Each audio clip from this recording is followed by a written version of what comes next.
We start here this hour. The Eastern Cape has seen a spate of mass shootings in recent months. Now, last month, 8 people were murdered in KwaZakhele township. The horrific scene unfolded at a birthday party at the Sishuba residence when 2 men opened fire on guests. Since then, there's been several more shootings. Some say it's between groupings fighting each other over tenders. Our reporter Ronald Masinda is looking into the killings and joins us now. Good morning, Ronald. What more do we know about the killings or the reasons behind the killings?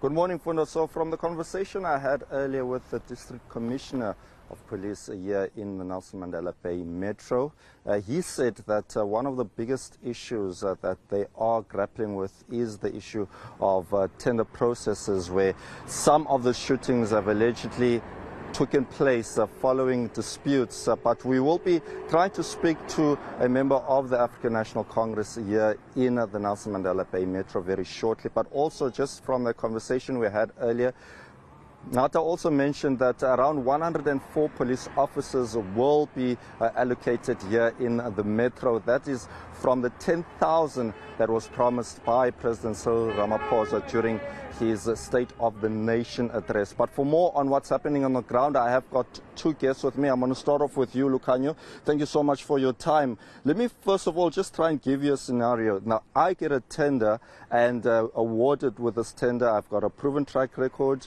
and also the experience to deliver good service. But yet I'm not from an area where this tender is awarded, and then suddenly there's a hit on me. Why do you think so many of these stories, similar to the one I just mentioned, are often taking place here? I think, Ronald, as the African National Congress, we are very much concerned of the pandemic that is happening in the Metro.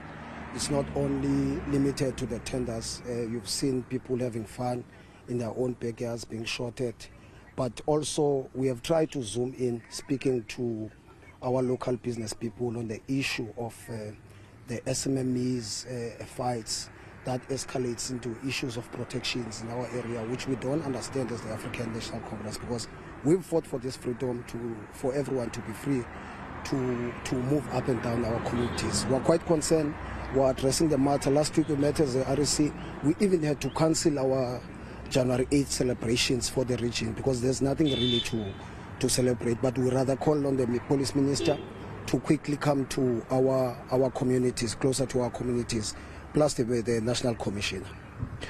You had a meeting. You are calling for Minister Bekicele to do what exactly? Well, the Premier has been here 2 times already. He has seen the families of the victims.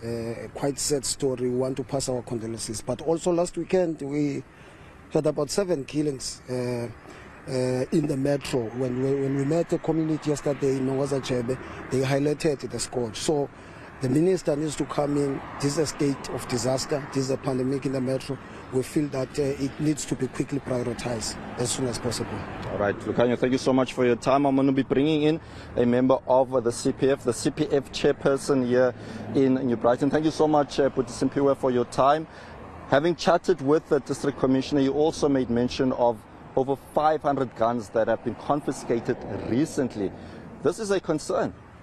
It's a huge concern to us as communities, because we're depending on SAPS to ensure that there is a safety and security within our communities. So as a CPF, we're really crying on the issue of the resources that are being shot at in New Brighton. And because of the large scale of crime that is happening in New Brighton, we really appreciate what the General have done so far in terms of bringing in some new members of SAPS. The General also mentioning earlier that over 100 police officers will be deployed. Is this enough? It won't be enough, but still we are happy that there is something, because after COVID, we lost a lot of members, and other people take a pension, so we are really short of staff. So what the General has done so far, we are happy with, although it won't make a good impact on communities, because what we need a full-scale police, so that if there is a stop and search, at least people can see that the police are doing something about it. Yes. Simpiwe, my last question. I mean, these criminals could be walking around us.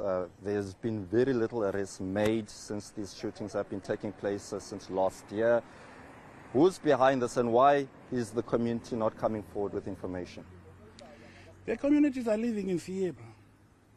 Communities are living in fear because doors are knocked at and people are shot at in their own homes. So the other thing that we need to look at is the question of the information relating to what the police have and what the criminals do have. Because people don't want to talk about something, and yet the police will take that information back to their own people that are dealing with. So because there are bad elements within the SAPS, we cannot run away from that. Buti, thank you so much for your time. Just to reiterate what you just said, the communities are living in fear, and when we've been trying to speak to a lot of these community members, no one wants to come forward with any form of information or talk about their own experiences. Now, we are talking about a precinct. The new Brighton police station is ranked number 6 in terms of the murders that have been reported during the last quarter. That is a sad reality on the ground.